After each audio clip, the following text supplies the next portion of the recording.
நம் ஆண்டவராகிய இயேசு கிறிஸ்துவின் பரிசுத்த நாமத்திற்கு ஸ்தோத்திரம். கிறிஸ்து பிரியமானவர்களே, இந்த நாளின் செய்தியின் தலைப்பு கடைசி நாட்களின் எச்சரிக்கைகள். கடைசி நாட்களின் எச்சரிக்கைகள், end times warnings என்ற தலைப்பிலே நாம் ஒரு புதிய காரியங்களை நாம் தியானிக்க போகிறோம். கடைசி நாட்கள் end timesனா நம்ம பல வருகைக்கான காரியங்களை தான் யோசிப்போம். அதை பற்றி நம்ம நிறைய பேசியிருக்கிறோம். இதனால் ஒரு வித்தியாசமான கோணத்தில் வேறு நம்ம எப்படியாக எச்சரிக்கிறது என்றே நாம் தியானிப்போமாக. நான் 3 கேள்விகளோடு கூட ஆரம்பிக்க விரும்புகிறேன். 3 கேள்விகள். முதலாவது, எனக்கு ஏன் இயேசு தேவை? எனக்கு ஏன் இயேசு கிறிஸ்து தேவை என்பது முதல் கேள்வி. இரண்டாவது கேள்வி, எனக்கு ஏன் ஒரு சபை தேவை? எனக்கு ஏன் சபை எனக்கு தேவை என்பது இரண்டாவது கேள்வி. மூன்றாவது கேள்வி, எனக்கு ஏன் பிரசங்கங்களும் போதனைகளும் தேவை? முதல் கேள்வி, why I need Jesus. இரண்டாவது, why I need church. மூன்றாவது, why I need preachings and teachings. ஆமென். இந்த கேள்விகளோடு கூட கர்த்தர் நமக்கு பதில் கொடுப்பாராக. அல்லேலூயா. கர்த்தர் ஒருவேளை இன்றைக்கு நம்மை புதிய காரியத்துக்குள்ளாக நடத்தும்படிக்காக கூட நம் ஆண்டவரை வேண்டிக் கொள்வோம். என்னோட கூட திருப்புங்க 2 தீமோத்தேயு 3வது அதிகாரம் முதல் வசனம். யார் சீக்கிரம் எடுக்கிறீங்களோ வேகமாக படிங்க. பவுல் தீமோத்தேயுக்கு எழுதின 2வது நிருபம் 3வது அதிகாரம் முதல் வசனம்.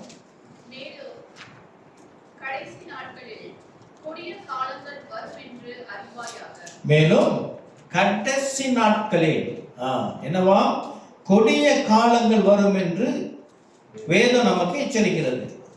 ஆமே, என்னவா, கடைசி நாட்களிலே கொடிய காலம் வருமா? இப்ப நம்ம வாழ்றது கடைசி காலமா? கடைசி காலம் இயேசுவுடைய பிறப்பிலிருந்து கடைசி காலம் தான். நம்ம கடைசி நேரத்தில் இருக்கிறோம். ஆமே. இப்போ இந்த காலம், இந்த கடைசி காலத்துல விசேஷமா கடைசி நேரத்துல காரியங்கள் எப்படி இருக்கும் என்றால் வசனம் சொல்லுகிறது, கொடிய காலம் வருமாம். ஆமே. என்ன இந்த கொடிய காலம்? அது மாத்திரமல்லாமல் இப்போ 1 தீமோத்தேயு போங்க. 1 தீமோத்தேயு முதல் நிருபம் 1 தீமோத்தேயு 4:1 என்ன சொல்லுகிறது என்று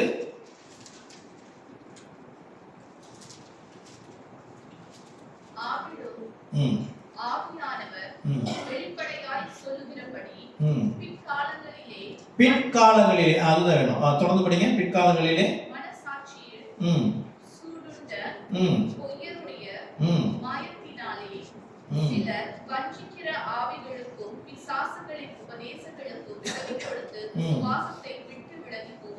விசுவாசத்தை விட்டு விலகி போவார்கள். எப்பயா? பிற்காலத்திலே. அப்படின்னா பவுல் சொல்லுகிற பிற்காலம் நமக்கு இப்ப நிகழ்காலம். இப்ப நம்ம வாழ்ந்து கொண்டு இருக்கிற காலத்துல என்ன நடக்குமா? அவர்கள் பிசாசின் உபதேசத்திலே சிக்கிக் கொண்டு விசுவாசத்தை விட்டு போவார்களாம். இங்க 2வது நிருபத்தில் என்றாரு கொடிய காலம் வரும். இதெல்லாம் ஒன்றுதான். ஒன்றை குறித்து தான் அவர் வெவ்வேறான மொழிகளை கொண்டு, மொழி நடைகளை கொண்டு, எழுத்து நடைகளை கொண்டு அவர் எழுதுகிறார். ஆனால் அவருடைய கருத்து ஒன்றுதான். அது என்ன நடக்கும் என்ற காரியத்தை நாம் அறிந்து கொள்ள வேண்டியதற்கான அவசியத்திலே நாம் இருக்கிறோம். ஆமே. அப்ப இதுதான் கடைசி காலமா, இதுதான் கடைசி நேரமா எப்படி நீங்க சொல்றீங்களே? அதுக்கு என்றால் நான் ஒரு சில வசனங்களை கொடுக்கிறேன். அதை நாம் வாசிக்கும் பொழுது நாம் ஆளுகிறது இந்த கடைசி நாட்கள், கடைசி நேரம் என்பது நாம் புரிந்து கொள்ள முடியும். என்னோட கூட திருப்புங்க 2 பேதுரு 3:3.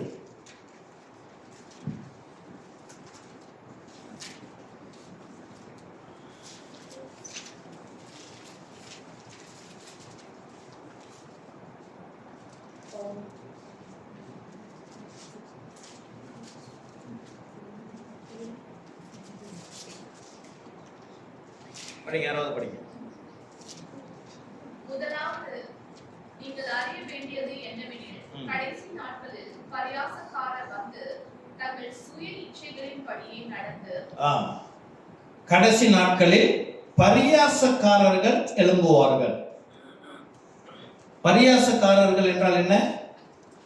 பரியாசம் பண்றது, பரியாசம் பண்ணி மற்றவர்களை தாழ்த்துவது, பரியாசம் ஸ்காஃபர்ஸ் போட்டிருக்கு. ஸ்காஃபர்ஸ்ன்றது ஒரு பெரிய லிஸ்ட். நீங்க கூகுள் பண்ணி பார்த்தீங்கன்னா உங்களுக்கு தெரியும். அவங்கள என்னென்னமோ சொல்றாங்க. Very dangerous. பரியாசக்காரர் எழும்புவார்களாம். அடுத்த ஒரு வசனம் 1 யோவான் 2:18.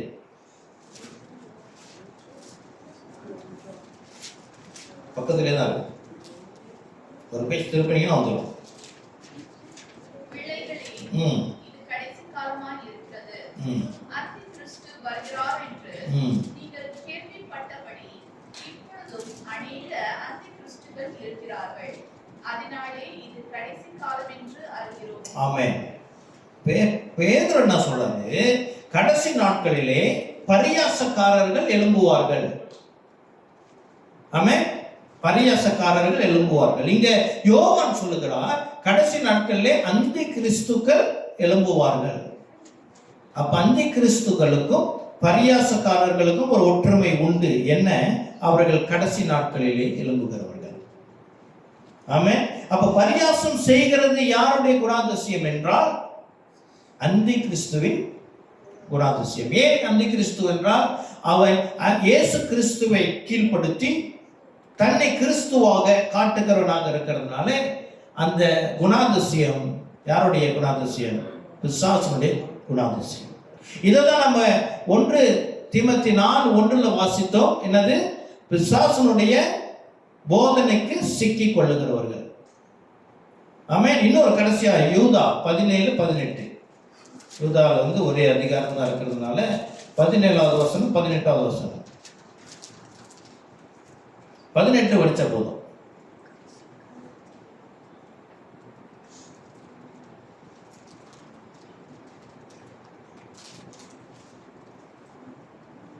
படிங்க. வேற யாரும் கெல்வின் படிக்கலாம்.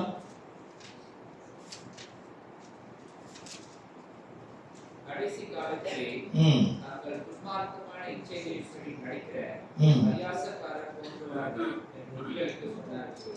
ஆமென். என்னவா? மறுபடியும் பரியாசக்காரர்.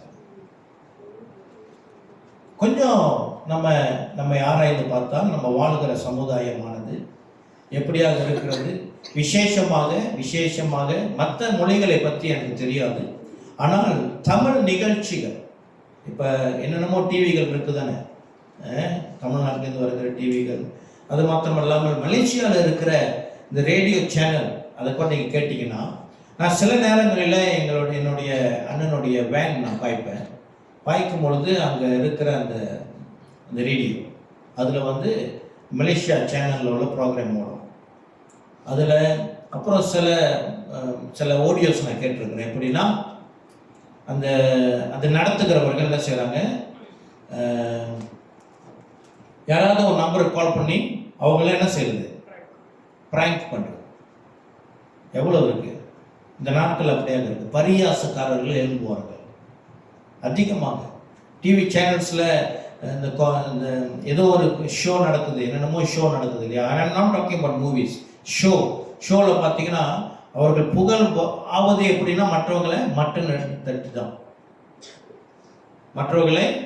தட்டி தான் பெரிய பெரிய விழாக்களிலே மட்டம் தட்டுவது என்று இது இப்போ ரொம்ப காமன் ஆயிடுச்சு.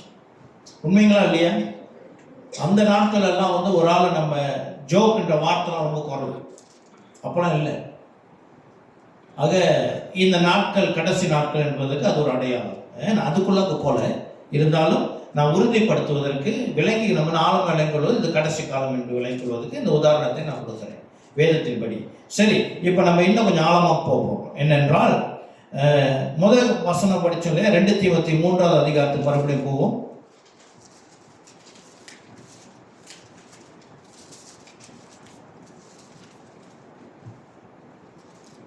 முதல் வசனம் படிச்சோம் இல்லையா? மறுபடியும் இந்த முதல் வசனத்திலிருந்து தொடர்ச்சியாக 4ஆம் வசனம் வரைக்கும் நாம் வாசிக்கலாம்.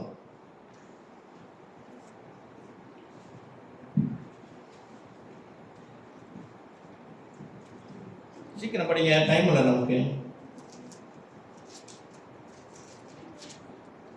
2 தீமோத்தேயு 3வது அதிகாரம் முதல் வசனத்திலிருந்து. மேலும் கடைசி நாட்களில் கொடிய காலங்கள் வரும் என்று அறிவாயாக. ஆமென். எப்படி எனில் என்று அவர் விளக்கத்தை கொடுக்க ஆரம்பிக்கிறார். எப்படிங்க இது எப்படி நடக்கும் என்று பவுல் நமக்கு தெளிவாக எழுதி கொடுக்கிறார். எப்படி எனில் மனுஷர்கள் தற்பிரியராயோ பணப்பிரியராயோ வீம்புக்காரராயோ அகத்தை உள்ளவர்களாயோ தூஷிக்கிறவர்களாகியோ தாய் தகப்பன் மாருக்கு கீழ்படியாதவர்களாயோ நன்றி அறியாதவர்களாயோ பரிசுத்தம் இல்லாதவர்களாயோ. ஓகே, இது வரைக்கும் ஸ்டாப் பண்ணுவோம். இதுல நிறைய இருக்குது. கடைசி நாட்கள்ல பொதுவா கடைசி நாட்கள்ல நாம் என்ன பொதுவா கடைசி நாட்கள் செய்தினா என்ன எதிர்பார்ப்போம்? என்னது எப்படி தொழில்நுட்பம் போயிருக்கிறது, இது கடைசி காலத்தோட அடையாளம் என்ன, எருசலேமை நோக்கி பார்ப்போம், அந்தி கிறிஸ்துவின் ஆட்சியை குறித்து பார்ப்போம். இந்த வேக்சின் போட்டப்ப அது ஒரு பெரிய வதந்தி வந்துச்சு, இதுதான் அந்தி கிறிஸ்துவோடைய முத்திரை, அந்தி கிறிஸ்துவின் முத்திரை என்றால் என்ன, வேற என்ன பார்ப்போம், கர்த்தருடைய வருகை எப்படி இருக்கும், அதெல்லாம் உண்மைதான். நான் அதை எதுவுமே குறை சொல்லவில்லை, அதெல்லாம் உண்மை. நானே அதை டீச் பண்ணியிருக்கேன் அநேகமாக. ஆமென். ஏன்னா எஸ்காட்டாலஜி ஸ்டடியில் நம்ம அன்னைக்கு அந்த காரியத்தை ஒரு வருஷம் நம்ம லேர்ன் பண்ணணும். பைபிள் ஸ்டடியில் ஒரு வருஷம் கடைசி நாட்களுடைய எண்ணிக்கை, வெளிப்படுத்தின விசேஷம், அங்கே தானியலுடைய ஆகமம் எவ்வளவு நம்ம பார்த்தோம். ஆனால் அதெல்லாம் ஒரு புறம் உண்மை. இது நம்மை என்னை தயார்படுத்துவதற்காக. அல்லேலூயா. இந்த இறுதி நாட்களின் எச்சரிக்கை எதுக்கு கொடுக்கப்படுகிறது? கர்த்தருடைய வருகையில நான் எடுத்துக்கொள்ளப்பட வேண்டும் என்றார். அது மாத்திரமல்லாமல் கடைசி நாட்களிலே உலகத்திலே நாம் குறையற்ற பிழையற்ற பரிசுத்தம் உள்ளவர்களாக, 1 தெசலோனிக்கேயர் 3 கடைசி வசனம் சொல்லுகிறபடி பிழையற்றவர்களாக வாழ வேண்டும் என்றால் பரிசுத்த ஆவியானவர் நம்ம எழுதி கொடுத்திருக்கிறார். என்னவா முதலாவது அது பட்டியலில் வருகிற முதல் காரியம் என்ன? மனுஷர்கள் தற்பிரியராய் இருப்பார்களாம். என்னவா? தற்பிரியராய் இருப்பார்களாம். தன்னை தாங்களே அதிகமாக நேசிக்கிறவர்களாக இருப்பார்களாம். ஆமென். அப்போ என்ன இதுல ஒரு உண்மை என்றால், இவர் இந்த வேதத்தை எழுதுகிற காலம் 2000 வருடத்துக்கு முன்பதாக பவுல் இந்த கடிதத்தை எழுதுகிறார். ஆனால் அவர் எந்த காலத்தை குறித்து எழுதுகிறார்? கடைசி நாட்களை குறித்து எழுதுகிறார். அப்போ எழுதும் பொழுது என்னவா, அந்த விதமான ஜனங்கள், அதாவது தற்பிரியர்கள் அந்த நாட்கள் எழுந்திருப்பார்களா? நிச்சயமாய் இருந்திருப்பார்கள். ஆனால் அன்று பவுல் எழுதும் பொழுது, அல்லது பவுல் இன்று நம் மத்தியில் இருந்தார் என்றால், இந்த வசனங்களை எழுதுவதற்கு ஒரு புத்தகமே போட்டிருப்பார். நான் என்ன சொல்றேன் புரியுதுங்களா? அதாவது 1 தெசலோனிக்கேயர் 4:1 போட்டிருக்குது, பிற்காலத்திலே அந்த நாட்கள்ல இருக்கிற குலப்படிகளிலே விசுவாசிகளோட நிலை எப்படி இருக்குமோ, அநேகர் விசுவாசத்தை விட்டு பிரிந்து போய்விடுவார்களாம். எவ்வாறு விசுவாசத்தை விட்டு பிரிந்து போவார்கள் என்ற அந்த காரியம் என்ன போட்டிருக்குது? பிசாசினுடைய போதனைக்கு சிக்குண்டவர்கள். ஆமென். அப்போ பிசாசின் போதனைக்கு சிக்குண்டவர்கள் எப்படி இருப்பார்கள் என்ற விவரம் இங்கே இன்னும் ஆழமாக சொல்லப்படுகிறது. ஒரு லிஸ்ட் போட்டிருக்கிறாரு. அதுல முதலாவது என்னன்னா, மனிதர்கள் தற்பிரியராய் இருப்பார்களாம். ஆமென். கிறிஸ்து பிரியமானவர்களே, என்னுடைய வாலிப நாட்களும் இந்த நாளில் இருக்கிற வாலிபர்களுடைய வாழ்க்கையும் நான் ஒப்பிட்டு பார்க்கும் பொழுதே தெரிகிறது, இது நிச்சயமாய் கடைசி நாட்கள். ஆமென். அந்த நாட்களிலே நம் வாழ்க்கையை வாழுகிற விதமானது பொது நலம் உடையதாக சற்று இருந்தது. இப்ப இருக்கிற நாட்களிலே என்னவா, அதிகமாக சுயநலம், இரண்டாவது தற்பிரியர்களாக இருக்கிற ஒரு நிலை. அது உலகளாவிலே அது ஒரு பாசிட்டிவ் டீச்சிங்காகவே சென்று கொண்டிருக்கிறது. நீங்கள் எப்படி இருக்கணும், நீங்க எப்படி வாழணும், எப்படி இருக்கணும் என்று தன்னை மேன்மைப்படுத்தின ஒரு போதனைகளாக இருக்கிறது. நான் சற்று கூகுளில் போய் உலக மோட்டிவேஷனல் டீச்சிங்ஸ் நம்ம சொந்த சுயத்தை நீங்க எப்படி இருக்கணும் என்று ஒரு மோட்டிவேஷனல் டீச்சிங்ஸ் என்னென்ன கொடுக்குறாங்கன்னு பார்த்தா அது அநேக பட்டியலே இருக்கிறது. அதில் ஒரு பட்டியலில் நான் வாசிக்கும் பொழுது, அதை ஒரு வெப்சைட் எடுத்து படிக்கும் பொழுது அதில் என்ன போட்டிருக்குன்னா, அதாவது we need to teach people எப்படின்னா நான் ஒருத்தங்களை எப்படி நான் மோட்டிவேட் பண்ணுவது, நீங்கள் செல்ஃப் மோட்டிவேட்டாக இருக்கணும், நீங்கள் உங்களை சொந்தமாக நீங்கள் அன்பு செலுத்த வேண்டும் என்பதற்கு அவங்க என்ன சொல்கிறாங்கன்னா, ஒரு நபர் எப்படியாக தன்னை கருத வேண்டுமா. அது முதலாவது என்ன சொல்ல வேண்டும், I am creative. I am creative. நான் அது கிரியேட்டிவ் தமிழ் எப்படி சொல்லலாம்? கிரியேட்டிவ், நான் ஒரு வித்தியாசமானவன் சொல்லலாமா? வித்தியாசமா யோசிக்கிறவன் சொல்லலாமா? அந்த வார்த்தை பாய்க்கலாமா? கிரியேட்டிவ்னா எனக்கு புரியும் நினைக்கிறேன். அப்படி என்னவா நம்ம பார்த்து சொல்லணுமா, நான் வந்து வித்தியாசமானவன் சொல்லணும். அதுக்கு தான் பாட்டு வந்திருக்கு. அப்படி நான் வேற மாதிரி, நான் வேற மாதிரி, மற்றவங்கள மாதிரி இல்லைன்னா நான் என்னை வித்தியாசப்படுத்திக்கிறேன். கடைசி நாட்கள் அப்படி இருக்குது. கடைசி நாட்கள்ல ஜனங்களுடைய வாழ்க்கை எப்படி இருக்குன்னா, மற்றவர்களோடு கூட தன்னை வித்தியாசப்படுத்தி கொள்ளுகிற ஒரு சுபாவம் உடையவர்களாக இருக்கும். அவங்க எப்படி உடுத்துறாங்கன்னா, நான் எப்படி அந்த மாதிரி உடுத்த முடியாது, நான் வேற. ஆமென். அவங்க அந்த வாகனம் அந்த வீட்டில் அந்த காடி பாய்க்கிறாங்களா, முடியாது, நான் வேற, நான் மாற்றணும். ஆமென். இந்த மாதிரி இன்னும் ஆழமா இன்னும் நிறைய கரை இருக்குல்ல சொல்றதுக்கு. நான் அவங்க மாதிரி இல்லை, நான் இவங்கள மாதிரி இல்லை, நான் வேற மாதிரி, நானே வேற மாதிரி. ப்ரோ வேற செத்து சரியா? ப்ரோனா ப்ரோதர் மட்டும் படைப்பாற்றல். கிரியேட்டிவ்னா படைப்பாற்றல். ஆமே. அடுத்து என்ன சொல்லுகிறது, I am open to every one. நான் எல்லாரும் ஏற்றுக்கொள்ளுவேங்க, எல்லாரையும் நான் ஏற்றுக்கொள்வேன். பவுல் சொல்றார், கூடுமானால் எல்லாரோட சமாதானம் வருங்க சொல்றார். கூடுமானால் அந்த வார்த்தை வருது, கூடுமானால். பிகாஸ் கிறிஸ்தவ வாழ்க்கையிலே நம்ம எல்லாரும் கூடயும் அனுசரிச்சு போக முடியாது, அது உண்மை. ஆமே. எல்லாரையும் நாம் நேசிக்க வேண்டும், எல்லாரையும் அன்பு செலுத்த வேண்டும், அல்லேலூயா, உண்மை. ஆனால் அன்னை எல்லாரும் கூட நாம் அனுசரிச்சு போக முடியாது. பவுல் இடத்துல சொல்றார், நீ விசுவாசியாக இருக்கிற சக சகோதரன் அவன் கெஞ்சனாக இருந்தான், காசு செலவு பண்றதுல கெஞ்சனா இருந்தா நீ அவன் கூட உட்காந்து சாப்பிடாதே அப்படின்னு பவுல் எச்சரிக்கிறார். அப்ப என்ன புதிய காலத்துல என்னவா, இது உலக கொடுக்குற ஆலோசனை வந்து நான் பேசுகிறேன். நாம் வித்தியாசம் பார்க்கணும். தேவ உபதேசத்திற்கும் உலகின் உபதேசத்திற்கும் உள்ள வித்தியாசங்களை நான் பேச விரும்புகிறேன். என்றால் நீ ஓப்பன் டு எவ்ரி ஒன். அப்புறம் அடுத்து என்னன்னா, ஐ லவ் மை லுக். நான் அதிக விரும்புகிறேன், என்னை நான் அதிக விரும்புகிறேன். அதுலேருந்து வந்தது தான் இந்த செல்ஃபி. அது நினைக்க பழைய டாபிக் ஆயிடுச்சு இல்லையா? செல்ஃபிலாம் பழைய டாபிக் ஆயிடுச்சு. புதுசா அதெல்லாம் பழசு. இந்த செல்ஃபி வந்த புதுசுல எவ்வளவோ ப்ரீச்சிங்ஸ் அதை பற்றி கேட்டேன். இப்போ யாரும் பேசுறது இல்லை. ஆமே. அது அந்த பெண் பிள்ளைங்க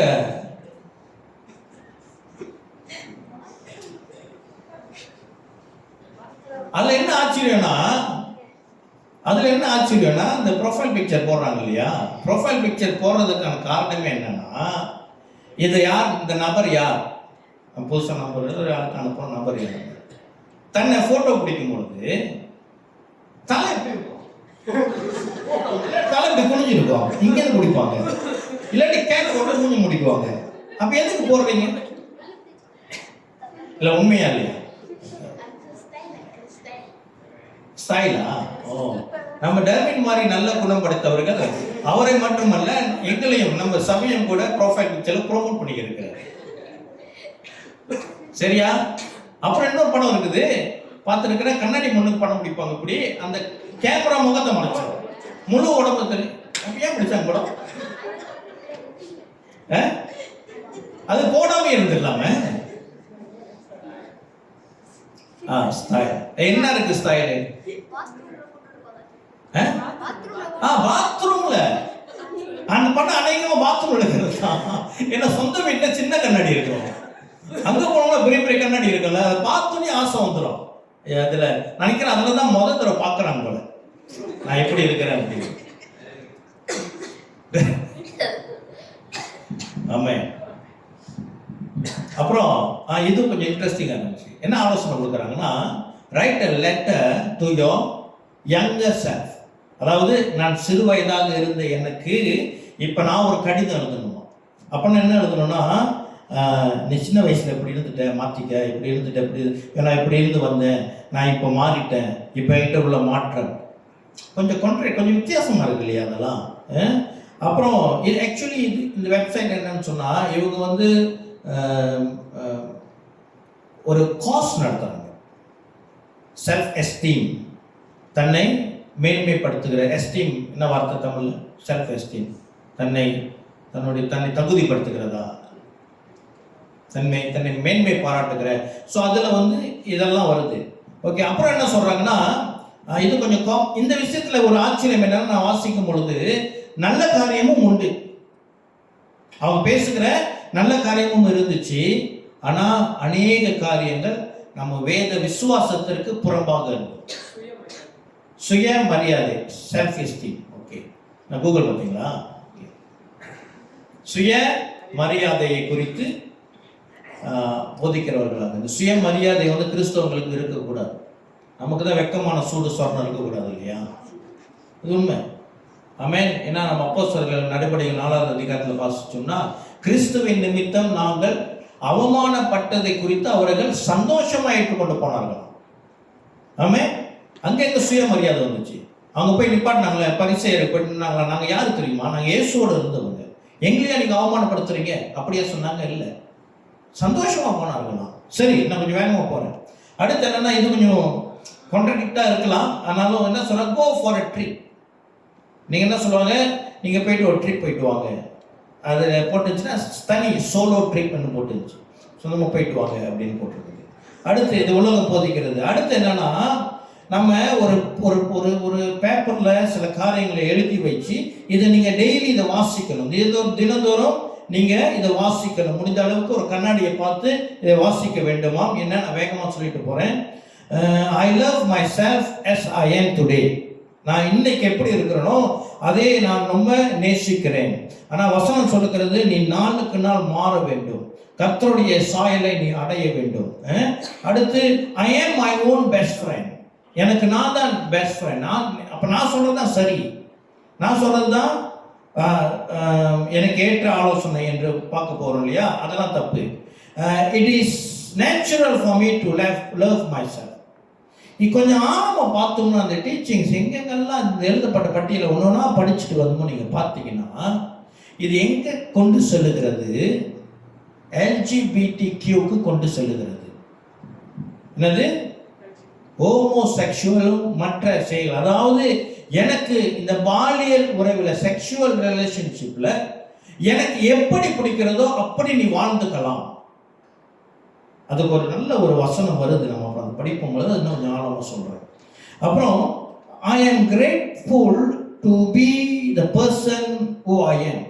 நான் இப்படி இருக்கிறதுக்கு நான் ரொம்ப சந்தோஷப்படுறேன். நான் ரொம்ப இதை பெருமையாக ஏற்றுக்கொள்கிறேன். நம்மகிட்ட எங்க இருக்கு பெருமை? என்ன, நம்மை மாற்றுனது கிறிஸ்து. அவர் தான் நம்மை மாற்றிருக்கிறார். நம்ம தூசிக்கு சமம். ஆமென். அடுத்து I love each part of my self. இதை ஏற்றுக்கொள்ள முடியுமா? எத்தனை பேர் சொல்லுவீங்க, நான் எல்லா விதத்திலும் சிறப்பாக இருக்கிறேன்? கிறிஸ்துக்குள்ள அங்கே இருக்க நமக்கு எவ்வளவு போராட்டம் இருக்குது. சில காரியங்கள் விழ முடியாத போராட்டம்.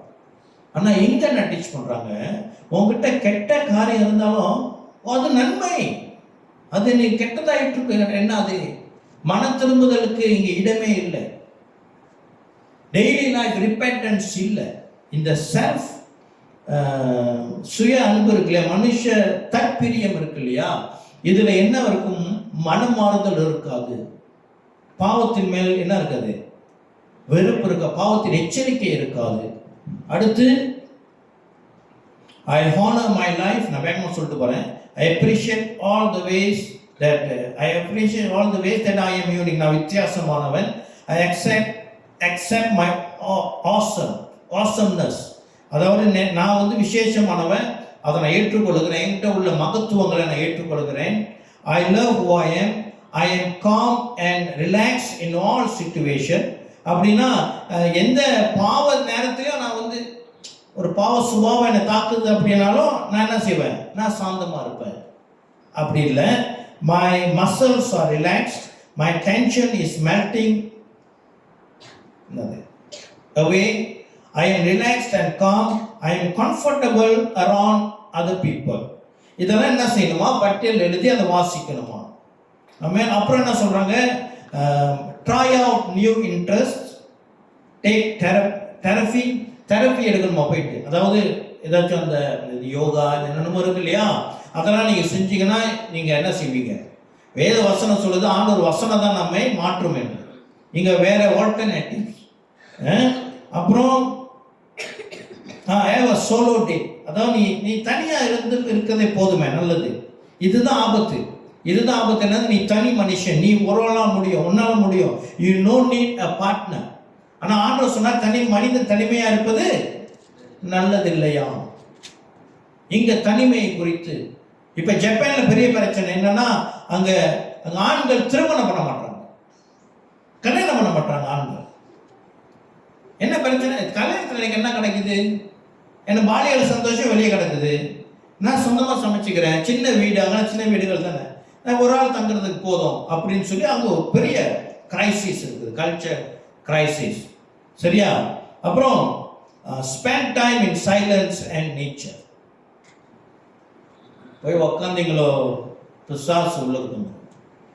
நம்ம சைலண்ட்ல உட்கார முடியாது, தேவ பிரசன்னத்தில் உட்காரணும். ஹல்லேலூயா, ஆமென். சரி, இப்போ அது இதுதான். இன்னும் கொஞ்சம் ஆழமா போய் பார்ப்போமா? இந்த இந்த பாருங்க, கடைசி நாட்கள்ல பிசாசுடைய உபதேசம், கடைசி நாட்களில் இருக்கிற கொடுமை, கொடிய காலம் எங்கே ஆரம்பிக்கிறது என்ற பட்டியலிலே பவுல் எழுதின முதல் பட்டியல் என்ன? மனுஷர்கள் தற்பிரியராக இருப்பார்களாம். ஆங்கிலத்திலேயும் அதான் போட்டிருக்குது. என்ன போட்டிருக்குது? lovers of themselves. இது அடுத்து எங்க கொண்டு செல்லும் என்றால் பண பிரியராய் மாற்றும். என்னது? ஆமா, முதல் தொடக்கம் எங்கன்னா எனக்குள்ளாக நான் அப்படின்னு தன்னை மேன்மைப்படுத்துகிற அடுத்த கட்டம் எங்கே கொண்டு செல்லும்? பண பிரியர்களாக மாற்றும். நான் சிறு வயதா இருக்கும் பொழுது இந்த நாட்கள்ல ஜனங்கள் பணத்திற்காக உழைக்கிறது, நன்மையாக உழைக்கிறத நான் சொல்றேன். தீமையாக உழைக்கிறது பெரிய கூட்டம் இருக்குது. நன்மையாக உழைக்கிற என்னுடைய பெற்றோர், என்னுடைய உறவினர்கள் இந்த அளவுக்கு அவர்கள் அலையவில்லை, இந்த அளவுக்கு அவர்கள் பணத்தை தேடுகிறதை அந்த நாட்களை நான் பார்க்கவில்லை. நான் சிறு பிள்ளையாக இருக்கும் பொழுது கண்டிப்பா அநேகருக்கு இது தெரியும். பணம் எந்த அளவுக்கு அவர்கள் தேவையாக இருந்தது என்றால், வசிக்கிறதுக்கு ஒரு இடம், சாப்பிடுறதுக்கு உணவு, உடுத்துவதற்கு உணவு. அந்த நாட்களில் அந்த டிரான்ஸ்போர்ட் கூட இஸ் நாட் பிக் இஷ்யூ. எத்தனை பேர் டெய்லி பஸ் ஏறுறீங்க? பஸ் டிரான்ஸ்போர்ட் எதிர்பார்த்து இருக்கிறது எத்தனை பேர்? அதுவே காட்டுது. இப்ப நம்ம பஸ் பழக்கமே இல்லை. ஏன் இல்லை? I need more comfortable. எனக்கு நல்ல ஒரு, என்ன சொல்றீங்க, பஸ் ஏற முடியுமா? அந்த நாட்கள் நாங்கள் வீட்டிலேருந்து முன்னுக்கு நடந்து போனோம் பஸ்ஸுக்கு. அங்கே போட்லைன் கத்தலிக்காக இருக்கவங்க சர்ச் போனால் சர்ச் முன்னுக்கு வாசலில் வந்து இறங்காது, பஸ் தூரமாக இருக்கும், அங்கேருந்து இறங்கி போகும். அது லைஃப் ஸ்டைலாக இருந்தது. இப்போ முடியாதுங்க, எனக்கு வாசலில் வந்து இறங்கணும். கூடுமானா உள்ளிக்கு வந்து பார்க்க பண்ணிடுவாங்க உங்களை காடியை. ஸோ என்னது பண, எதுக்கு பண பிரியர்கள்னா, நான் ஒரு நல்ல ஒரு ஆர்டிக்கல், அது ஒரு வீடியோ, அது என்ன செஞ்சாங்கன்னா, ஒரு அது நினைக்கிறேன், அந்த வீடியோ பார்க்கும்போது பழைய வீடியோ தான் இருந்துச்சு. ஒரு 70-60-70களில் வந்து வீடியோக்களாக தான் இருந்தது. அப்போ என்ன செய்கிறார், ஒரு அமெரிக்கா தேசத்தில் ஒரு நபர், சேல்ஸ்மேன், அவர் வீதியிலே நின்று சில பொருட்களை வைத்து நின்று கொண்டிருக்கிறார். அப்போது அங்கே வழி போக்கர்கள் போய் என்ன கேட்கிறார்கள், என்ன இதெல்லாம் என்னது அப்படின்னு கேட்கும் பொழுது அவர் சொல்லுகிறார், இதுதான் வாஷிங் மிஷின். வாஷிங் மிஷினா என்ன செய்யும் அப்படின்னு சொல்லி கேட்குறாங்க. இது நம்முடைய துணிகள் எல்லாம் அது துவைக்கும். ஓ அப்படியா, ஓகே. அடுத்து அது என்னங்க, இது வந்து ஃப்ரிட்ஜ்னா என்ன? இது நம்மளுடைய சமைக்கிற பொருட்கள், நம்ம வாங்குகிற வெஜிடபிள்ஸ் இதெல்லாம் வந்து பாதுகாக்கும், அது அப்படி இருக்கும். அப்புறம் இது என்னது, இது டிஷ் வாஷர். இதனது இது அயன் பாக்ஸ் எல்லாத்தையும் எலக்ட்ரிக்கல் சேல்ஸ்மேன். அப்போ கூட கேட்குறாங்க,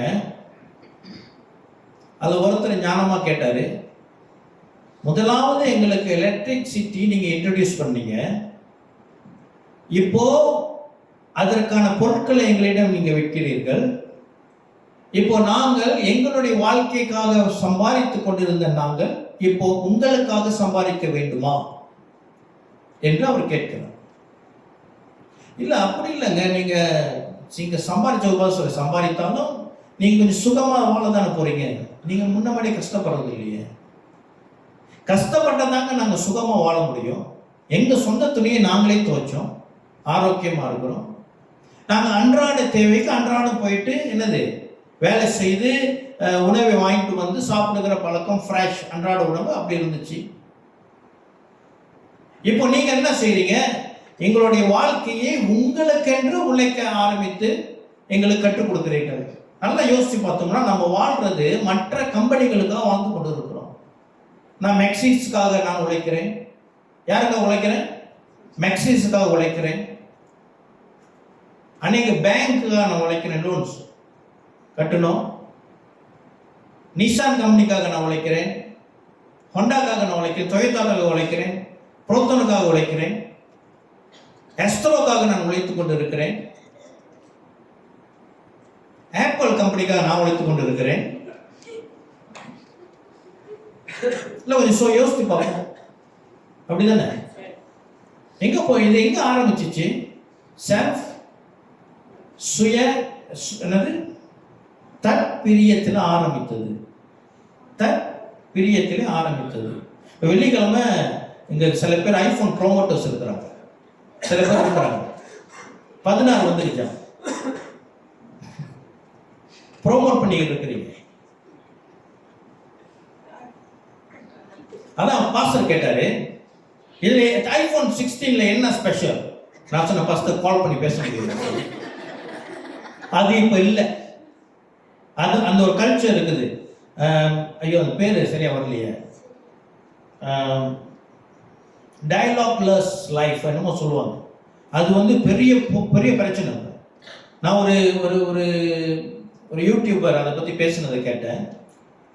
ஒருவேளை வருகிற நாட்களிலே தொலைபேசியிலே கால் ஆப்ஷன் இருக்காது. ஏன்னா அதை பயன்படுத்துறது இல்லையா யாரும். எல்லாம் மெசேஜ் மெசேஜ் மெசேஜ். வாலிப பிள்ளைங்களோட மெசேஜ். நான் சொல்றேன் pastor, I challenge you, you can't understand. அவங்க என்ன சொல்ல வராங்க நிச்சயமா உங்களுக்கு புரியாது பாஸ்டர். ஆமா இல்லையா? சரிதானே? நீ பார்த்துருக்கீங்களா பாஸ்டர் வாலிப பிள்ளைங்களோட மெசேஜ் என்ன சொல்றாங்கன்னு புரியாது. ஒரு நாள் என் ஒய்ஃபோட சொந்தக்காரங்க ஒரு மெசேஜ் அனுப்பியிருந்தாங்க, புரியவே இல்லை. என்கிட்ட வந்து நம்ம கொஞ்சம் ஆராய்ச்சி பண்ணோம், இவங்க என்ன சொல்ல வராங்க சொல்லி வேதத்தை ஆராய்றது போல நம்ம உட்காந்து யோசித்து இதுக்கு என்ன அர்த்தம் என்று. ஏன்னா ஃபோன் பண்ணி நேரம் மட்டும் கேட்க முடியாது, நீங்க என்னதான் சொல்ல வரீங்கன்னு கேட்க முடியாது.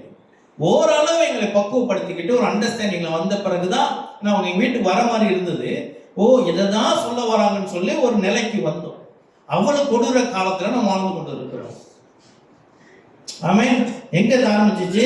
பணப்பிரியர். ஏன் பணப்பிரியர் என்றால் நமக்காக அல்ல, நம்மை வாழுகிற சூழ்நிலைகளுக்காக. சரி, அடுத்து வீம்புக்காரராயும் அகந்தை உள்ளவர்களாயும் தூஷிக்கிறவர்களாயும் தாய் தகப்பன்மாருக்கு கீழ்ப்படியாதவர்களாயும் நன்றி அறியாதவர்களாயும் பரிசுத்தமில்லாதவர்களாயும். இதெல்லாம் நம்ம பேசணும்னா ஒரு நாள் பத்தாது, நிச்சயமா பத்தாது. நான் இன்னும் கொஞ்சம் வேகமா போட விரும்புகிறேன். இந்த மூன்றாவது வசனம் நல்லா ஆரம்பிக்கிறது. படிக்க வராங்க. சுபாவ அன்பு இல்லாதவர்களாயும். This is very important. இந்த கடைசி நாட்கள்ல எது இருக்காதாம்? சுபாவ அன்பு இருக்காதாம். சுபாவ அன்பு என்றால் என்ன? நமக்கு நான் ஐ எம் இண்டிவிஜுவல், நான் எனக்குன்னு ஒரு சுபாவம் உண்டு. என்னன்னா, முதலாவது நான் ஒரு ஆண், இரண்டாவது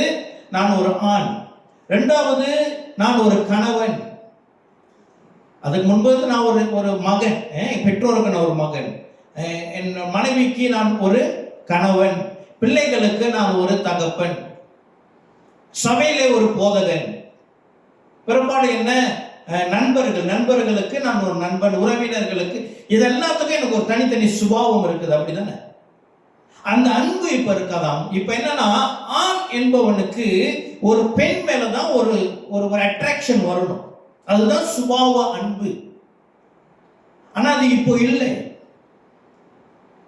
இப்போ உலகம் போதிக்கிறது என்ன, LGBTQ இஸ் ரைட், அது சரி என்று பகிரங்கமாக இந்த முடிஞ்ச ஒலிம்பிக்ல அதை என்ன பண்ணாங்க, அதை சரிப்படுத்தினார்கள். அது உண்மை என்று, அது தப்பு இல்லை என்று சொல்லி மிகப்பெரிய குழப்படி. அது எப்படி பாசிபிள்? ஒரு விமன் பாக்ஸிங்ல டிரான்ஸ்ஜெண்டர் ஒரு ஆண் தன்னை பெண்ணாக மாற்றினவர் ஒரு பெண்ணிடம் அவர் குத்து சண்டை போடுகிறார், யார் ஜெயிப்பா? நிச்சயமா ஆண் தான் ஜெயிப்பாங்க. நீ உன் பேரை மாத்திக்கலாம், உன்னுடைய சாயலை மாத்திக்கலாம், நீ உள்ளுக்கு ஆண் தானே. கர்த்தர் உன்னை அப்படித்தானே படைச்சிருக்கிறாரு.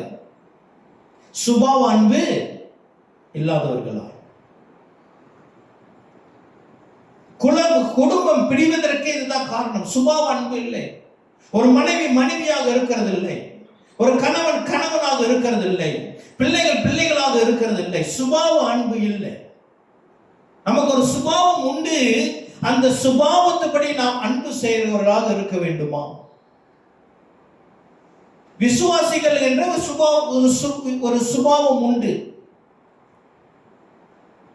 போதகர்மார்கள் என்று சுபாவம் உண்டு. ஆக இந்த நமக்கு எந்த சுபாவம் கர்த்தர் நம்மை பூமியில வச்சிருக்கிறாரோ அதன்படி நாம் அன்பு செய்கிறவர்களாக இருக்க வேண்டும். அதற்கு மேலாக நம்முடைய சுபாவம் கிறிஸ்துவின் சுபாவமாக மாற வேண்டும். ஆமென், ஹல்லேலூயா. அந்த அன்புடையவர்களாக நாம் இந்த உலகத்திலே வாழ வேண்டும். அது இருக்காதாம். கடைசி நாட்கள் என்ன இருக்காதாம்? சுபாவ அன்பு இருக்காது. இதை நாம் நேருக்கு நேராக பார்த்து கொண்டிருக்கிறோம். ஆங்கிலத்தில் அது என்ன போட்டிருக்கு, சுபாவ அன்பு கிங் ஜேம்ஸ்ல மட்டும் சரியா போட்டிருக்க மாதிரி இருக்கு. கிங் ஜேம்ஸ் இருக்கா? வித்அவுட் லவ், அது நேச்சுரல் லவ்னு போட்டிருக்கு. நேச்சுரல் சுபாவ அன்பு நம்ம எப்படி படைக்கப்பட்டிருக்கோம்? ஆண்டவர் எப்படிதான் நான் என்னையும் உங்களையும் உலக தோற்றத்து முன்னுக்கே நியமிச்சிட்டார். எப்படிதான் பூமிக்கு வந்திருக்கிறோம். சுபாவ அன்பு, நான் வாலிபன், எனக்கு வயது குறைவுனா மூத்தவங்களை பார்த்து நான் மரியாதை கொடுக்கணும். நீதிமொழிகள் எழுதியிருக்குது, நினைச்ச முடியாத நீங்க பார்த்தீங்கன்னா என்னன்னா, உங்களோட வயது மூத்தவர்கள் நீங்க பார்த்தீங்கன்னா நீங்க ஏஞ்சி நின்றுங்க, உட்கார்ந்து இருக்காதீங்க. வேத வசனம் ஆலோசனை கொடுக்குது. Natural affection king James. இதெல்லாம் நாம் கடைபிடிக்க வேண்டும். இப்போ அது இல்லை, அது இப்ப இல்லை. பெரியவங்களை பார்த்தா மரியாதை நம்ம சொல்லிக் கொடுக்கணும் பிள்ளைங்கிட்ட. பெரியவங்க ஏஞ்சி நில்லு, எப்படி உட்கார்ந்துருக்கிற நீ. சுபாவ அன்பு, நம்முடைய செயல் அன்பு வெளிப்படணும். நம்மளுடைய வெளி தோற்றத்தில் அன்பு வெளிப்படுத்த வேண்டும். நம்ம பேச்சுல மரியாதை இருக்க வேண்டும். ஹல்லேலூயா. இன்னும் கொஞ்சம் பார்ப்போம், டைம் இல்லை, நல்ல சப்ஜெக்டா இருக்கு. அடுத்த தொடர்ந்து படிங்க. இணங்காது, எதுக்கும் இணங்கி வர மாட்டாங்க. நான் சொல்றதும் சரி, ஓகே. அப்புறம் எல்லாத்த பத்தியும் அவதூறு, இது சரியில்லை அது சரியில்லை, இவன் அப்படி செய்யறான், இவன் அப்படி சொன்னா பத்தியா, ஓகே. அப்புறம் இச்சை அடக்கம் இல்லை, எதுலயும் ஒரு கண்ட்ரோல் இல்லை. அப்புறம்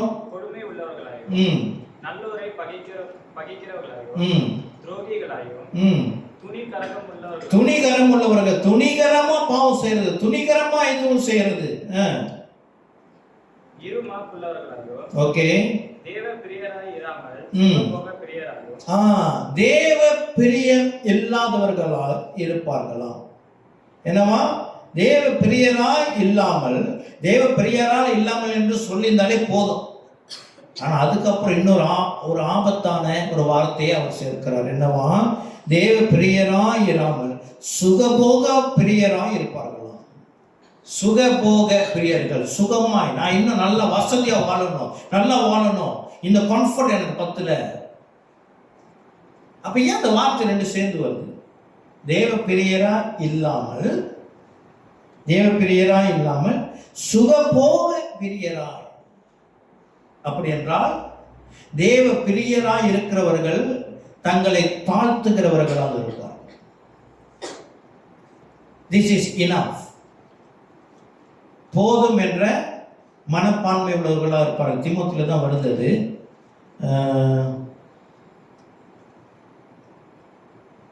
1 தீமோத்தேயு 5 வரும்னு நினைக்கிறேன். 1 தீமோத்தேயு 6:6. சரியான வசனம். இதை படிங்க. 1 தீமோத்தேயு 6:6.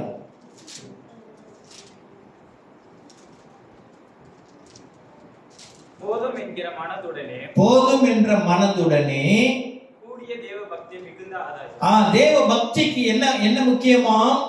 தேவ பக்திக்கு என்ன முக்கியம்? போதும் என்ற மனம்தான் தேவ பக்திக்கு ஆதாயம். நான் தேவ பக்தியோடு இருக்கிறேங்க, கர்த்தர் மேல எனக்கு பக்தி, கர்த்தர் மேல அன்பு, நான் விசுவாசத்தோடு இருக்கிறேன் என்றால் என்னிடம் இருக்க வேண்டிய குணாதிசயம் என்ன? போதும் என்ற மனம். இது எனக்கு போதும், இது எனக்கு போதும். கர்த்தர் கொடுத்தாலும் ஏற்றுக்கொள்ள வேண்டும். இது பத்தல, அது பத்தல, அது பத்தல, 15 பத்தல, 16 வேணும். நமக்கு என்ன இருக்குதோ போதும். அல்லேலூயா. என்னுடைய ஃபோனுடைய நிலைமையை பார்த்தீங்கன்னா அதுக்கு வாய் இருந்து அழுவும். அவ்வளோ மோசமாக இருக்குது. 6வது வருடம் முடிந்து 7வது வருடத்துக்குள்ளாக பிரவேசி கொண்டு இருக்கிறது. அநேகமாக என்னுடைய ஃபோனுக்கு நான் ஒரு பர்த்டே கொண்டாடணும். But what I feel that is more then enough. அது வேலையை செஞ்சுக்கிறது இருக்குது. சில நேரத்தில் ஒழுங்காக வேலை செய்ய மாட்டேங்குது தான். ஒரு அதுக்கு ஏற்ற காலம் வரட்டும். அது ஒரு அடக்க ஆராதனை செய்கிற காலம் வரும் பொழுது அதுக்கு அடக்க ஆராதனை செய்துவிட்டு புதிய காரியத்தை நாம் யோசிக்கலாம். ஆமென். இதெல்லாம் நான் பேசுறது நல்லா யோசிச்சு பார்த்தீங்கன்னா, விசேஷமாக வாலிப பிள்ளைங்க சரி, மிடில் ஏஜில் உள்ளவங்களும் சரி, எல்லாருக்கும் உள்ளது தான். பொதுவாக நம்ம வாழ்க்கையில் சந்திக்கிற சில காரியங்கள் லேசாக இருக்கும். ஆனால் வசனம் சொல்லுகிறது அது தேவ பக்திக்கு விரோதமானதான். அப்படிதானே படித்தோம், அப்படிதானே சொல்லுது. தேவ பக்தி துரோகி என்னது? தேவ பிரியனாய் இராமல் சுகபோக பிரியர். This is not enough. I need better so that I can be more comfortable. ஆமாவா இல்லையா?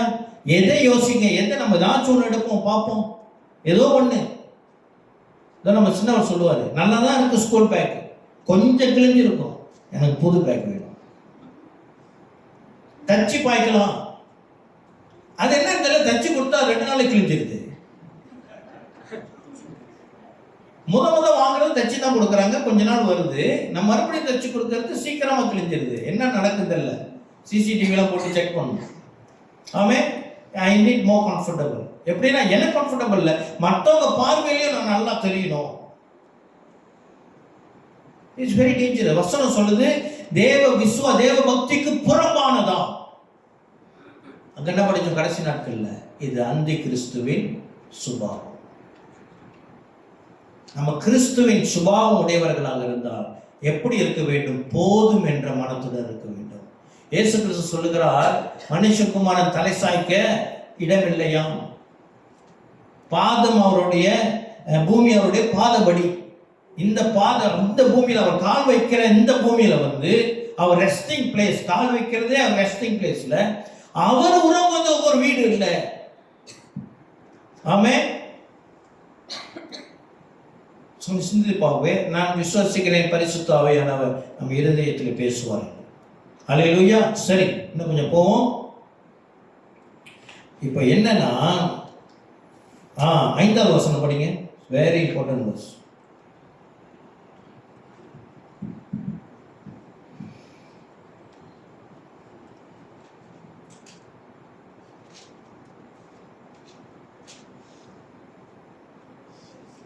தேவ பக்தியின் படிங்க, யாராச்சும் படிங்க. தேவ பக்தியின் வேஷத்தை தரித்து அதன் பலனை மறுதலிக்கிறவர்களாயும் இருப்பார்கள். ஹல்லேலூயா. என்னன்னா கிறிஸ்து பிரியமானவர்களே, இந்த வேர்ஸ் ரொம்ப முக்கியமான வேர்ஸ். முடிஞ்ச மனப்பாடம் பண்ணிங்க. தேவ பக்தியின் வேஷத்தை தரித்து அதன் பலனை மறுதலிக்கிறவர்களாயும். கிறிஸ்து பிரியமானவர்களே, நாம் தேவாதி தேவனை விசுவாசிக்கிறோம், திருத்துவ தேவனை விசுவாசிக்கிறோம், இயேசு கிறிஸ்துவை விசுவாசிக்கிறோம், நம்ம ரட்சிப்பை பெற்றிருக்கிறோம், ஞானஸ்தானம் எடுத்திருக்கிறோம், இதெல்லாம் இருக்குதானே. சபைக்கு வருகிறோம், வேத வசனத்தை வாசிக்கிறோம், பைபிள் ஸ்டடிக்கு வருகிறோம், ஆண்டவர் பாடலை கேட்கிறோம், ஆண்டவர் துதிக்கிறோம், ஆண்டவருக்காக பாடுகிறோம், இசைக்கிறோம். இதெல்லாம் தேவ பக்தி, அப்படித்தானே? இந்த தேவ பக்திக்கு வல்லமை உண்டு. என்ன போட்டிருக்கிறது? வேத பக்தியின் வேஷத்தை தரித்து அதன் பலனை மறுதளிக்கிறவர்கள். ஏன்னா நான் இதெல்லாம் செய்வேன், ஆனா அதுல இருக்கிற பலனை நான் அனுபவிக்க மாட்டேன், நான் அதற்கு பலனா இருக்க மாட்டேன். எப்படின்னா உதாரணத்துக்கு சொல்லுகிறேன். ஒரு ராணுவ வீரன் என்ன செய்கிறார்? அவர் என்ன செய்யப்படுகிறார்? அவருக்கு ஆயுதங்கள் கொடுக்கப்படுகிறது. நல்ல ஒரு பெரிய கன், என்னது? AK-47. வேற என்ன இருக்குது? வேற புதுசா வந்துருச்சு தானே, என்னென்னமோ பேர் வந்துருச்சு. என்ன பேரு அவருக்கு தெரியும்? AK-47 பெருசு, இன்னும் வேற என்னமோ இருக்குது, எல்லாம் இருக்குது. அவர் ராணுவ வீரன் என்றால் அது அவருடைய பலன். ஆமே. இப்ப அவர் என்ன செய்யறாரு? ராணுவ உடை உடுத்திக்கிட்டாரு, ராணுவ வீரன் என்ற பேட்ச் இருக்குது, பேர் இருக்குது, சோல்ஜர் என்ற அந்த எல்லாம் இருக்குது, ஆயுதங்கள் இருக்குது. அங்க போயிட்டு முட்டை பிடிச்சிட்டு இருக்கிறாரு. ஐயா, விரோதிகள் இருக்காங்க. ஐயா, என்கிட்ட பலன் இல்லைங்க, நான் முட்டை பொறிக்க தான் லாய்க்கு. புரியுதா என்ன சொல்றேன்னு? தேவ பக்தி என்னவா? பலன் உள்ளதா? எதிரிகளை சுடுவதற்கு, எதிரிகளை தாக்குவதற்கு, எதிரிகளிடமிருந்து தன்னை பாதுகாத்துக் கொள்வதற்கு கர்த்தர் நமக்கு பலன் கொடுத்திருக்கிறார். அநேக வேலைகள் என்ன செய்யறோம்? பலனை நம்ம பயன்படுத்துகிறதே இல்லை. வேத வசனம் எச்சரிக்கிறது, ஒரு கிறிஸ்தவன் அவனுக்கு வருகிற சோதனையை மேற்கொள்ள முடியவில்லை, அவனுக்கு வருகிற ஆபத்துகளிலிருந்து அவனை தன்னை பாதுகாத்துக் கொள்ளவில்லை, அப்படி என்றால் அவன் உண்மையான கிறிஸ்தவன் அல்ல. அவன் என்னவா இருக்கிறானா? அவன் தேவ பக்தியின் வேஷத்தை தரித்துக் கொண்டிருக்கிறான். உண்மையான தேவ பக்தி அவனிடம் இல்லை. உண்மையான தேவ பக்தி உள்ளவன் அந்த பலத்தை அவன் பயன்படுத்துவான். அல்லேலூயா. இவன் பார்த்து பிசாசு இப்ப துரத்தப்படுத்த, இவனை பார்த்து அது ஓடியும். கிறிஸ்தவங்கள் பிசாசு துரத்த முடியுமா? எத்தனை பேர் நம்புறீங்க? அல்லேலூயா. எத்தனை பேர் துரத்திருக்கிறீங்க? ஒரு சில கை தான் வருது. ஏன் நம்ம செய்யல? ஏனென்றால் அந்த பலன் உள்ள இருக்கிற பலன் நமக்கு தெரியல. பிசாசு துரத்தணும்னா நம்ம போய் தேடி போக தேவையில்ல. ஆண்டவர் பிசாசு பிடித்தவர்கள் நம்ம அனுப்புவார். ஏன்னா அவருக்கு தெரியும், என்னுடைய பலனை பயன்படுத்துகிற, என்னுடைய பலனை பிரதிபலிக்கிற என்னுடைய மகன் இங்கே இருக்கிறான். ஆகினாலே விடுதலை தேவைப்பட்டவர்களை ஆண்டவர் அனுப்புவார். அவன் போகிற இடத்துல சந்திப்போம். அல்லேலூயா. இப்போ நான் முடிவுக்கு வருகிறேன். என்னமோ எழுதி வச்சேன், ஒன்றும் முடிக்க முடியல. இப்போ முதல்ல ஒரு கேள்வி கேட்டேன், எனக்கு ஏன் இயேசு வேண்டும், எனக்கு ஏன் சபை வேண்டும், எனக்கு ஏன் உபதேசங்களும் பிரசங்கங்கள் வேண்டும் என்று கேட்டேன் இல்லையா? இப்போ கிறிஸ்து பிரியமானவர்களை 2வது வசனத்திலிருந்து 4வது வசனம் வரைக்கும் வாசிச்ச மறுபடியும் வாசிக்கிறேன். எப்படி எனில், மனுஷர்கள் பிரியராயும் பண பிரியராயும் வீம்புக்காரராயும் அகந்தை உள்ளவர்களாயும் தூஷிக்கிறவர்களாயும் தாய் தகப்பனுக்கு கீழ்ப்படியாதவர்களாயும் நன்றி அறியாதவர்களாயும் பரிசுத்தம் இல்லாதவர்களாயும் சுபாவ அன்பு இல்லாதவர்களாயும் இணங்காதவர்களாயும் அவதூறு செய்கிறவர்களாயும் இச்சை அடக்கம் இல்லாதவர்களாயும் கொடுமை உள்ளவர்களாயும் நல்லவரை பகைக்கிறவர்களாயும் துரோகிகளாயும் துணிகரம் உள்ளவர்களாயும் இருமாப்புள்ளவர்களாயும் தேவ பிரியர் இல்லாமல் சுகபோக பிரியவராயும் இருக்கிற, அது மாத்திரமில்லாமல் தேவனுடைய பலனை அறியாதவர்களாயும் இருக்கிற ஏறக்குறைய 19 லிஸ்ட் வருது. 18லேருந்து 19 லிஸ்ட். இதிலிருந்து நானும் நீங்களும் பாதுகாக்கப்பட வேண்டும் என்றால் இந்த சுபாவத்திலே, அதாவது நம்ம கடைசி நாட்கள்ல பரியாசக்கார கூட்டத்திலே நாம் இடம் கொள்ளாதபடி, அந்தி கிறிஸ்துவின் போதனைகள், அந்தி கிறிஸ்துவின் ஆவிலே அகப்பட்டுக் கொள்ளாதபடி, பிசாசுடைய போதனைகளிலிருந்து அகப்பட்டுக் கொள்ளாமல் இருப்பது நாம் எப்படி நம்மை நாம் பாதுகாத்துக் கொள்ள வேண்டும் என்றால் 3:1 ஆரம்பிச்சோம்.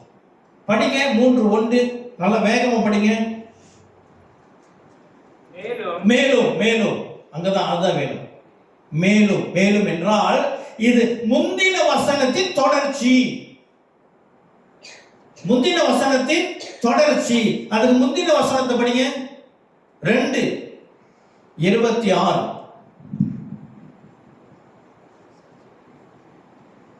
பிசாசானவனுடைய இச்சையின்படி அவனால் பிடிபட்டிருக்கிறவர். என்னவா? பிசாசு. இப்ப இவ்வளவு வாசிச்சுமே, இது என்னவா? பிசாசனுடைய இச்சை. அவனால் பிடிபட்டிருக்கிற மறுபடியும் மயக்கம் தெளிந்து அவன் கண்ணிக்கு நீங்கத்தக்கதாகவும் சாந்தமாய் அவர்களுக்கு உபதேசிக்க வேண்டும். என்ன செய்ய வேண்டுமா? இதுலயே நீ தப்பிக்கணும்னா தீமோத்தேயுக்கு ஆலோசனை கொடுக்கிறாரு, நீ அவர்களுக்கு உபதேசிக்க வேண்டும். இததான் சபை செய்கிறது. இததான் இங்கு பிரசங்கியார்கள் செய்து கொண்டிருக்கிறார். ஆக கிறிஸ்து பிரியமானவர்களே, நாம் வாசித்த பிசாசினுடைய பிசாசனுடைய இச்சையின் படி செய்ய அவனால் பிடிக்கப்பட்டிருக்கிற பிசாசின் பிடியிலிருந்து, பிசாசனுடைய மயக்கத்திலிருந்து, அவனுடைய கண்ணிலிருந்து நாம் வெளிப்பட வேண்டும் என்றால், நாம் விடுதலையாக வேண்டும் என்றால், நாம் இதில் சிக்கிக் கொள்ளாமல் இருக்க வேண்டும் என்றால், கர்த்தராகிய இயேசு கிறிஸ்து நமக்காக இந்த உலகத்திலே தன் சபையை ஸ்தாபித்திருக்கிறார். இதில் வந்து சபையில உட்கார்றது ஏன்? நான் ஏன் இந்த பிரசங்கத்தை கேட்டுக்கொண்டிருக்கிறேன்? இத்தனை வருடமாக நான் கேட்டுக்கொண்டிருக்கிறேனே, இதுல நன்மை என்னவென்றால் நமக்கு அது தெரியாது. ஆனால் இந்த காரியங்களிலிருந்து கர்த்தர் நம்ம விடுதலை ஆக்கியிருக்கிறார். ஹல்லேலூயா. நமக்கு தெரியாது. நம்ம இது சபை கூடுதல்ல, இந்த உபதேசங்கள்ல இவ்வளவு நாள் கேட்காம இருந்திருந்தோம்னா இந்த பட்டியல்ல நம்ம பேர் முதலாக நிற்கும். நமக்கு தெரியல. கர்த்தர் நம்ம எதில் ஆசீர்வதிக்கிறார் என்று நமக்கு தெரியவில்லை. இது மேலான ஆசீர்வாதம். இந்த வேத வசனமே மேலான ஆசீர்வாதம். இந்த 3வது அதிகாரங்களுடைய இந்த இவ்வளவும் பேசிட்டு இந்த மனிதன் 26 ஆரம்பிக்குது. 26 ஆரம்பிச்சு நீ உபதேசிக்க வேண்டும். நீ உபதேசிக்கும் பொழுது ஜனங்கள் இந்த பிடியிலிருந்து அவங்க விடுதலை ஆவார்கள். இதன் ரகசியம் என்ன என்பதை அந்த முடிவில் சொல்லுகிறார். இதோ வேத வாக்கியங்கள் எல்லாம் தேவ ஆவியினால் அருளப்பட்டிருக்கிறது. தேவனுடைய மனுஷன் தேறினவனாகவும் எந்த நற்கரையும் செய்ய தகுதி உள்ளவனாகவும் இருக்கும்படியாக அவைகள் உபதேசத்திற்கும் கடித்துக் கொள்ளுதலுக்கும் சீர்திருத்தலுக்கும் நீதியை படிப்பிப்பதற்கும் பிரயோஜனம் உள்ளவைகளாய் இருக்கிறது. அல்லேலூயா. வேத வசனம் வாசிக்கிறது வல்லமை. அல்லேலூயா. வேத வசனத்தை வாசிக்கிறது வல்லமை என்றால் வேத வசனத்தை கேட்பது அதுவிட வல்லமையானது. ஆகையினால்தான் வெளிப்படுத்தின விசேஷம் 1 அதிகாரம்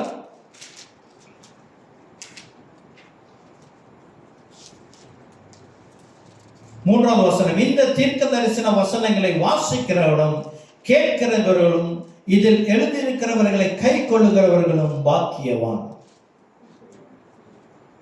அல்லேலூயா. அப்போ இனி நமக்கு ஒரு கேள்வி, நம்முடைய கேள்விக்கு பதில், எனக்கு ஏன் இயேசு வேண்டும்? அப்படி என்றால் நான் ரட்சிப்பிலிருந்து ரட்சிக்கப்பட்ட உடனே கர்த்தர் நம்ம நேராக பரலோகம் எடுத்துக்கலாமே? எடுக்கல. அவர் நம்மை ரட்சித்ததற்கான நோக்கம் ஒன்று, நாம் சபையிலே இணைய வேண்டும். ஆமென். சபையில இணையதுக்கான நோக்கம் இங்கு வேத வசனம் வாசிக்கப்படுவதல்ல, இங்கு உபதேசிக்கப்படுகிறது. அல்லேலூயா. இதிலே வல்லமை உண்டு. இதோடைய அக்கினி நம்மை வேலியடைத்து பாதுகாத்துக் கொள்ளுகிறது. அதனாலதான் பொதுவாக இந்த கிறிஸ்தவ வட்டாரத்தில் சொல்வார்கள், நீ ஒரு வாரம் சர்ச்சுக்கு வரலன்னா நீ கவரிங்க இழந்து போற அப்படின்வாங்க. கேட்டிருக்கீங்க தானே? நம்ம ஒரு வாரம் சர்ச்சை வரலன்னா நம்ம கவரிங்க இழந்து போவோம். இந்த போதனையானது ஏன் ஆண்டவர் இப்படி வச்சிருக்க? ஒரு வருஷத்துக்கு ஒரு தடவை கூடுதலை அப்படி சொல்லியிருக்கலாமே, சொல்லியிருக்கலாம் தானே? ஏனால் சபை ஸ்தாபிக்கப்பட்ட அந்த நாட்களிலே பிசாசனுடைய அவனுடைய அந்த ஆக்ரோஷம் வல்லமையாக இருந்தது என்றால், கடைசி நாட்களில் இன்னும் கொஞ்ச காலம் மாத்திரமே இருக்குது அறிந்த அவன் நம்மை நாள்தோறும் வீழ்த்துகிறவனாக அவனுடைய ஊழியத்தை அவன் செய்து கொண்டிருக்கிறான். இவனுடைய தந்திரத்திலிருந்து நம்முடைய சொந்த நமக்குள்ளாக எல்லாத்தையும் மேல் பழி போட முடியாது. நம்முடைய சொந்த இச்சையை வேலை செய்கிறது. இதிலிருந்து நம்மை பாதுகாத்துக் கொள்வதற்கு கிறிஸ்து பிரியமானவர்களே, தேவனுடைய உபதேசத்தில் நாம் தனித்திருக்கிறவர்களாக இருக்க வேண்டும். ஹல்லேலூயா, ஆமென். எத்தனை பேர் சொல்றீங்க ஆண்டவர் என்னோட கிட்ட பேசினார் என்று? ஆமென். ஹல்லேலூயா. கண்களை மூடி ஜெபிப்போம். அப்புறம் பாஸ்டர்களை கொடுக்கும். நல்ல ஆண்டவரே, இந்த நாளில் கூட நம்முடைய வசனம் எங்களோடு கூட பேசினதுக்காக உமக்கு நன்றி செலுத்துகிறோம். பிதாவே, எங்களுக்கு இந்த சபையை கர்த்தர் ஆசீர்வதித்ததுக்காக உமக்கு நன்றி. இதோ உலகெங்கும் இருக்கிற அனைத்து சபைகளுக்காக உமக்கு நன்றி செலுத்துகிறோம்.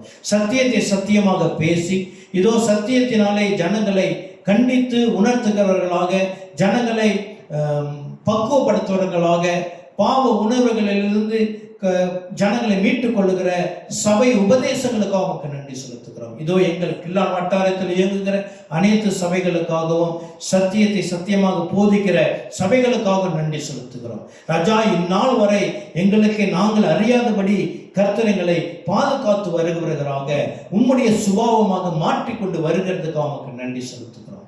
பிதாவை, இன்னும் ஆண்டவரே உம்முடைய சாயலாக மாறத்தக்க, இனி பிசாசுடைய கண்ணியிலும் அவனுடைய சூழ்ச்சியிலும் சிக்கி கொள்ளாதபடி இதோ வந்திருக்கிற பிள்ளைகளை கர்த்தர் பாதுகாப்பீராக.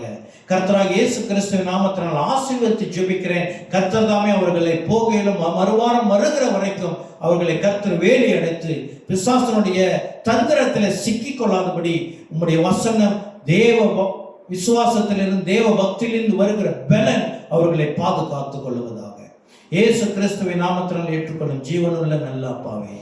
ஆமென், ஆமென், ஆமென்.